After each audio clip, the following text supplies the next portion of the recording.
नमस्कार, स्वागत है आप सभी का एबी स्टार न्यूज में। मैं हूं आपके साथ जुबैर चौधरी। वक्त तो चला देश लाइव का, जहां सबसे पहले बात करेंगे दिल्ली की। तो दिल्ली के 30 हजारी कोर्ट में फायरिंग की खबर सामने आई है। तो दिल्ली के 30 हजारी कोर्ट में वकीलों के दो गुटों के बीच झड़प की खबर सामने आई, जिसके बाद हवा में फायरिंग की गई है। जहां वकीलों के दो गुट में झड़प के बाद हवाई फायरिंग हुई। हालांकि इस फायरिंग में किसी को भी गोली नहीं लगी। बताया जा रहा है कि एक दूसरे को डराने के लिए ये हवाई फायरिंग की गई। जहां पुलिस इस मामले की जांच में जुट गई है। जहां पुलिस से पता लगाने की कोशिश कर रही है कि फायरिंग करने वाले वकील कौन थे और आखिर किस बात को लेकर 30 हजारी कोर्ट में झगड़ा हुआ था। बता दें कि सब्जी मंडी पुलिस थाने में इस मामले की शिकायत दर्ज कराई गई है, जिसके बाद पूरी घटना की जांच शुरू की गई। 30 हजारी कोर्ट परिसर में मौजूद लोग फायरिंग के बाद दहशत में आ गए। हालांकि गनीमत यह रही कि इस फायरिंग में किसी को भी गोली नहीं लगी। बताया गया है कि वकीलों ने सामने वाले गुट को पीछे धकेलने के लिए फायरिंग का इस्तेमाल किया। जहां पुलिस इस बात की भी जांच करेगी कि फायरिंग किस हथियार से की गई और ये कोर्ट परिसर में कैसे आया। यह हर एंगल से दिल्ली पुलिस इस पूरे मामले की जांच में जुट गई है। दरअसल इससे पहले भी दिल्ली के साकेत कोर्ट में फायरिंग की खबर सामने आई थी। यहाँ एक वकील ने महिला पर कई राउंड फायरिंग की, जिसके बाद महिला घायल हुई। जहां गोलीबारी के बाद पूरे कोर्ट परिसर में हलचल मच गई थी और बाद में हमलावर को गिरफ्तार कर लिया गया था।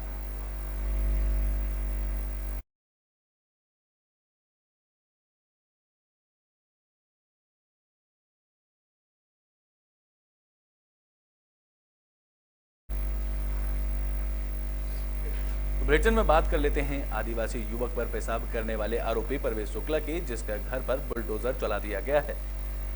तो सीधी में आदिवासी युवक पर पेशाब करने वाले आरोपी प्रवेश शुक्ला पर एक्शन हुआ है। आरोपी की गिरफ्तारी के बाद उसके घर पर बुलडोजर चलाया गया है, जहां बुलडोजर से मकान गिराने की कार्रवाई की गई। वहीं देर रात आरोपी को पुलिस ने गिरफ्तार कर लिया। इससे पहले मुख्यमंत्री शिवराज सिंह चौहान ने कहा था कि आरोपी पर कड़ी से कड़ी कार्रवाई की जाएगी। साथ ही उन्होंने प्रवेश शुक्ला पर एनएसए लगाने की भी बात कही थी। बता दें कि सीधी पेशाब कांड के आरोपी प्रवेश शुक्ला के घर बुलडोजर की कार्रवाई शुरू हुई, जहां पुलिस और प्रशासन की टीम मौके पर मौजूद रही। जहां प्रवेश शुक्ला का घर बुलडोजर से गिराया गया। कार्रवाई के दौरान एक वीडियो भी सामने आया है, जिसमें दिखाई दे रहा है कि उसके घर पर बुलडोजर चलाया जा रहा है, जिसमें प्रवेश शुक्ला की मां फूट फूट कर रोती नजर आ रही हैं। जहां कुछ महिला सिपाही उनको संभालने की कोशिश भी करती नजर आ रही हैं। बता दें कि इस बुलडोजर कार्रवाई के दौरान आरोपी के घर पर तहसीलदार सीधी, एसडीएम, एसडीओपी सहित भारी पुलिस बल तैनात रहा।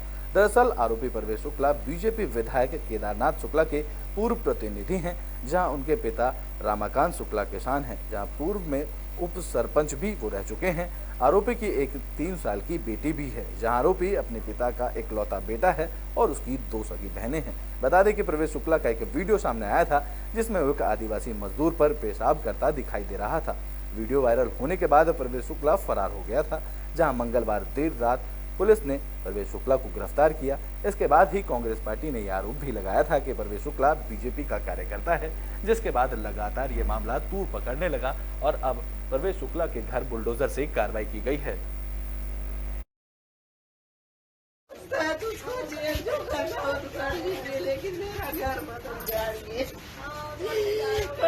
भीख मांग के लाएगी तो अपने घर में खा लेगी, तो रोटी कहाँ जाएगी।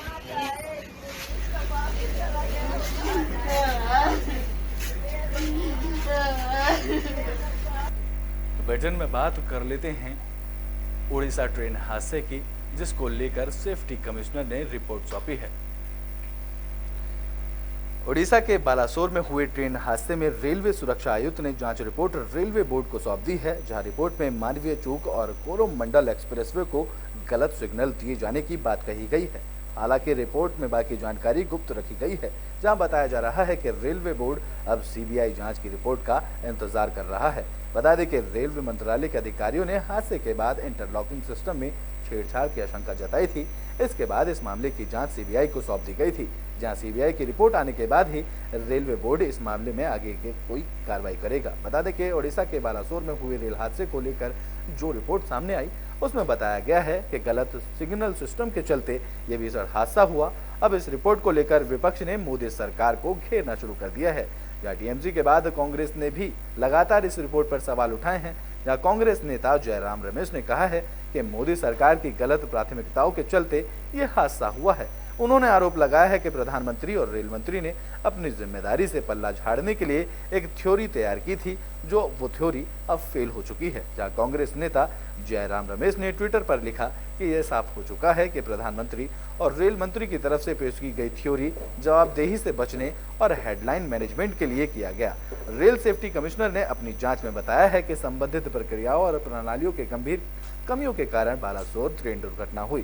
दरअसल बालासोर में भानगा बाजार स्टेशन के पास 2 जून को ट्रिपल हादसा हुआ था।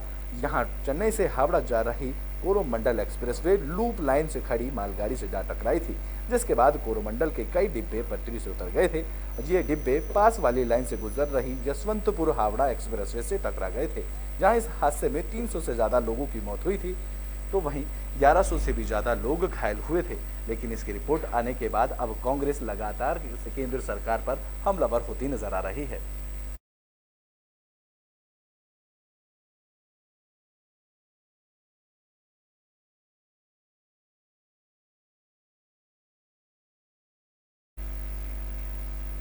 तो बुलेटिन में बात कर लेते हैं मणिपुर हिंसा की, जहां मणिपुर में लगातार हिंसा की खबरें सामने आ रही हैं। इस दौरान उपद्रवियों ने आईआरबी कैंप को निशाना बनाया है। तो मणिपुर में भड़की हिंसा थमने का नाम नहीं ले रही है, जहां मंगलवार को थोबल जिले में संघर्ष देखने को मिला, जहां भीड़ ने कथित तौर पर इंडियन रिजर्व फोर्स के एक कैंप से हथियार और गोला बारूद लूटने की कोशिश की।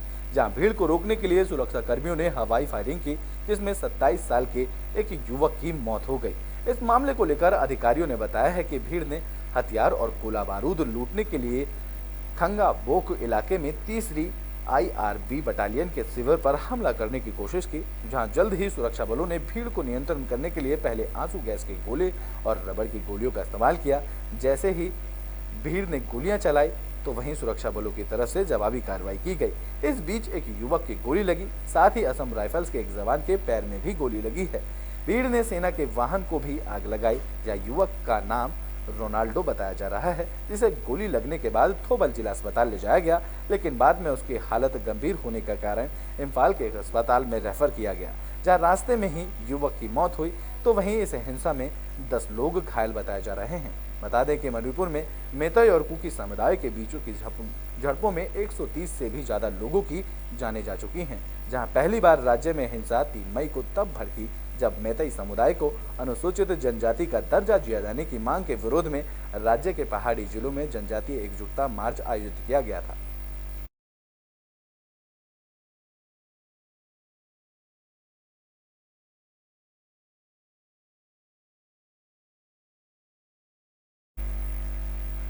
तो बुलेटिन में बात कर लेते हैं पश्चिम बंगाल की, जहां पश्चिम बंगाल में चुनाव से पहले लगातार हिंसा देखने को मिल रही है।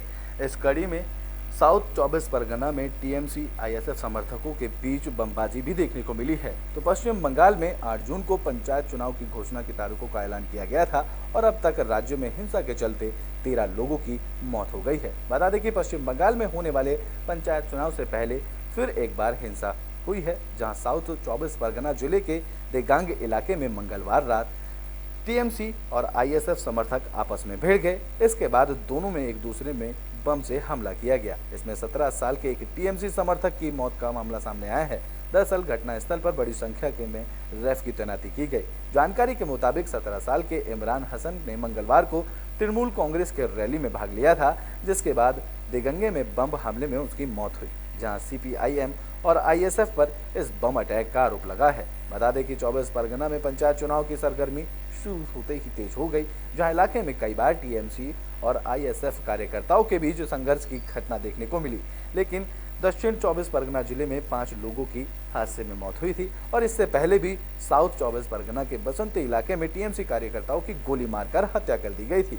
इस दौरान पुलिस ने बताया कि हिंसा में अलग अलग घटनाओं में टीएमसी कार्यकर्ताओं की हत्या की गई और एक कांग्रेस कार्यकर्ताओं को भी गोली मारकर हत्या की गई। बता दें कि पश्चिम बंगाल में 8 जुलाई को पंचायत चुनाव होने हैं, जिसको लेकर तैयारियां शुरू कर दी गई हैं, जिसके नतीजे 11 जुलाई को आएंगे। जहां चुनाव की तारीखों के ऐलान के बाद पश्चिम बंगाल में हिंसा के चलते अब तक 13 लोगों की मौत हो चुकी है। इसके मद्देनजर पश्चिम बंगाल राज्य निर्वाचन आयोग ने पंचायत चुनाव के लिए केंद्रीय बल की 485 कंपनियों को भेजने की भी मंजूरी दे दी है।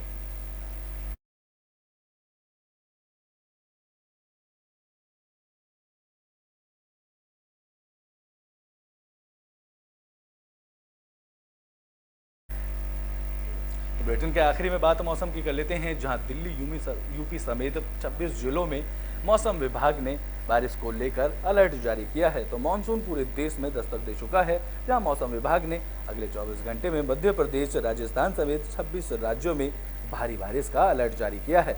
जहां दिल्ली समेत कई राज्यों में झमाझम बारिश हो रही है। मौसम विभाग ने दिल्ली में बुधवार को ही बिजली कड़कने के साथ बारिश होने की संभावना जताई, जिसके बाद विभाग के अनुसार अगले 5 दिनों के बाद इससे राहत मिलने की उम्मीद बताई गई है। तो वहीं उत्तर प्रदेश में भी भारी बारिश का सिलसिला जारी रहने की मौसम विभाग ने अनुमान जताया है। बता दें कि उत्तराखंड के उत्तरकाशी, रुद्रप्रयाग, देहरादून, बागेश्वर समेत कई इलाकों में भारी बारिश होने की संभावना मौसम विभाग की तरफ से जताई गई है और मौसम विभाग ने इन इलाकों के लिए चेतावनी भी जारी की है। साथ ही 8 जुलाई तक येलो अलर्ट जारी किया गया है। साथ ही हिमाचल प्रदेश में पिछले कुछ दिनों से झमाझम बारिश की वजह से लैंडस्लाइड और बाढ़ जैसे आने की समस्या हुई थी। हालांकि राज्य में अब मौसम सामान्य है। साथ ही एक बार फिर से पर्यटकों की भीड़ इस दौरान हिमाचल प्रदेश में उमड़ने लगी है। बात करें राजस्थान की, तो राजस्थान में भी चक्रवाती तूफान बिपरजॉय के बाद बारिश का दौर शुरू हुआ था, जिसको लेकर हरियाणा और पंजाब में 6 से 8 जुलाई तक भारी बारिश की संभावना जताई गई है। जहां पंजाब में 6 से 8 जुलाई तक येलो अलर्ट जारी किया गया है। साथ ही 26 राज्यों में भारी बारिश के संभावना मौसम विभाग की तरफ से जताई गई है।